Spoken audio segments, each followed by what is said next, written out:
our beloved Boss Mike Severa.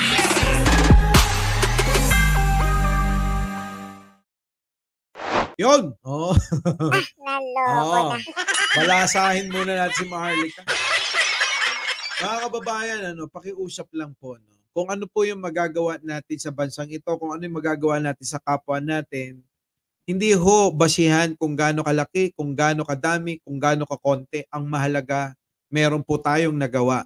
'Di ba? Yun po yun. Oh, ha? Ulitin ko, ang pinakamahalaga, meron po tayong nagawa para sa bansa, para sa kapwa. Yun po yung mahalaga. Okay? So ngayon, mga kababayan, tuloy na natin to. Oh, sige, pasok. Okay, ito po ay kasama sa ating mga expose mula sa ating puting ahas.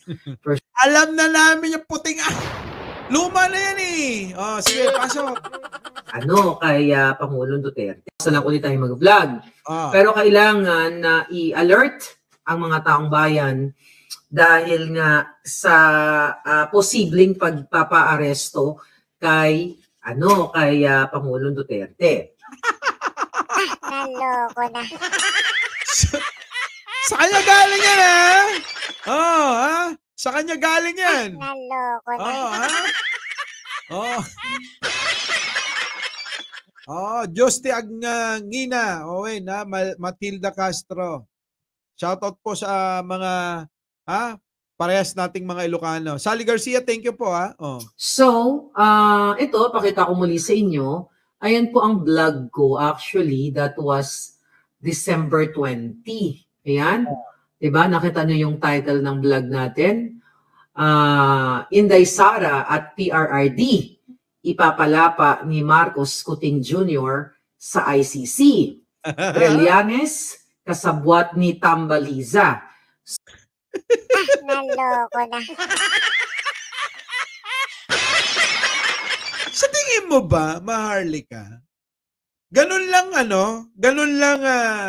ninyo minamaliit yung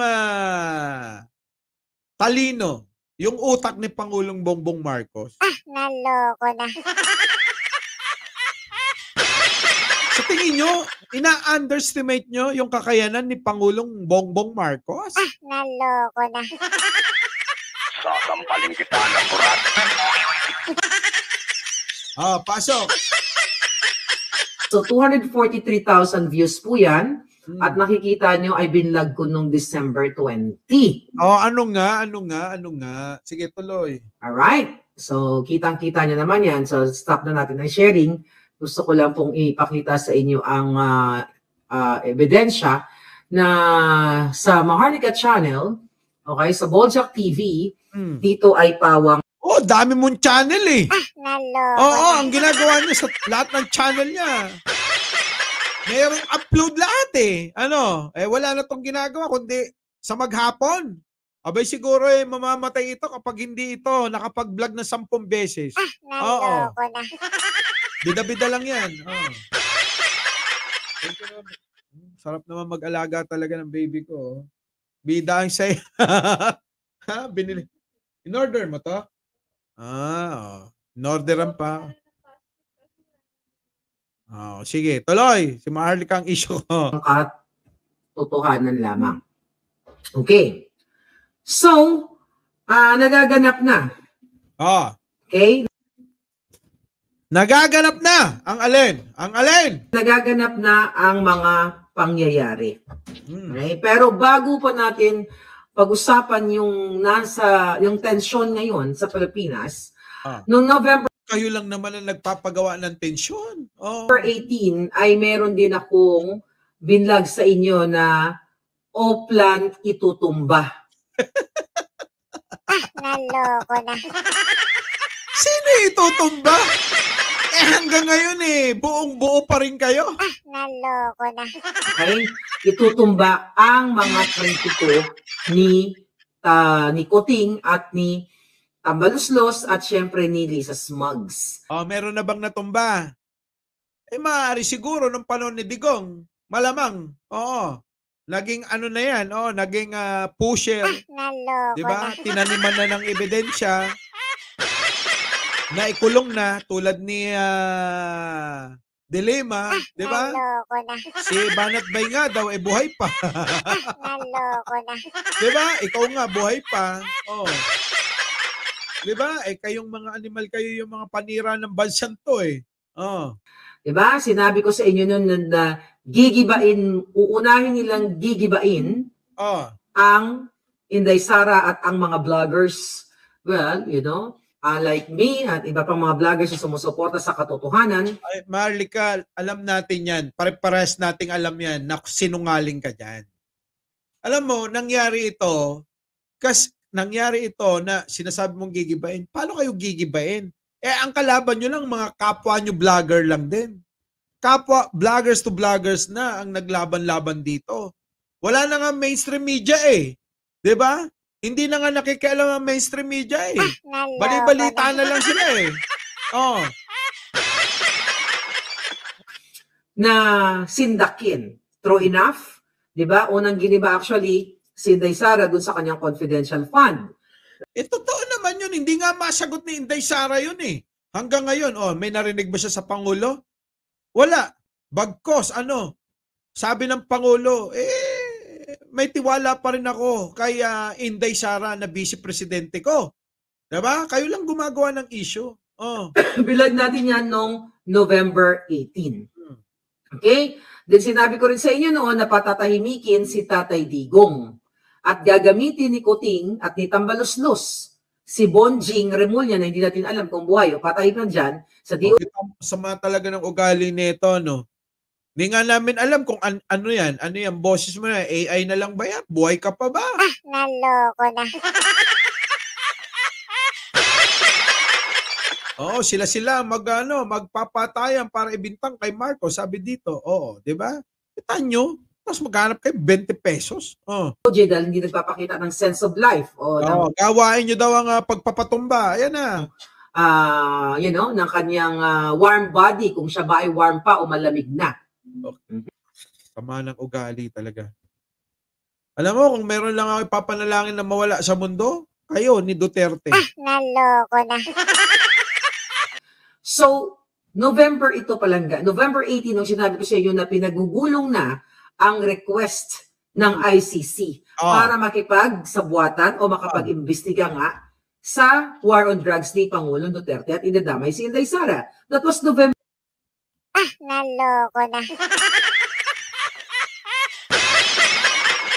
Alam mo, wala naman dapat ikatakot kung walang ginawang kasalanan, di ba? Sabi naman ni Pangulong Duterte noon, sagot ko lahat yan. Naloko na. Ako mananagot, di ba?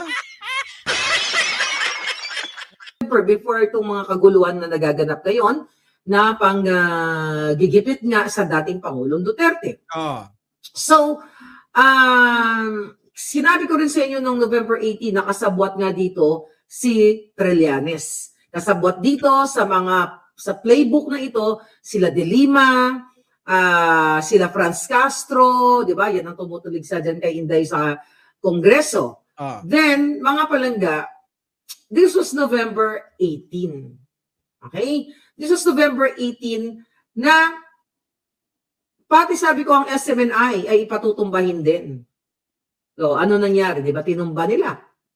Di ba? Si Kibuloy, kakasuon. Basta ang dami din ng mga vloggers yun na. Anyway. Ano si Kibuloy? Bakit di mo tinuloy? Hindi niya tinuloy si Kibuloy. Alam mo naman na ang daming kaso rin dyan sa Amerika nyo. Diba? Hindi niya na tinuloy. Kasi nababatikos yan. Kinakampihan mo talaga yung mga kriminal eh. Mga kinakampihan na ito, puro kriminal. So ngayon, mga kababayan, nung December of 2020, yung pinakita ko kaninang video sa information ng vlog natin, ito yung ipapalapa si Inday at saka si Pangulong Duterte sa malapit niya na sabihin si PBBM. Papalapa nyo ba? ICC.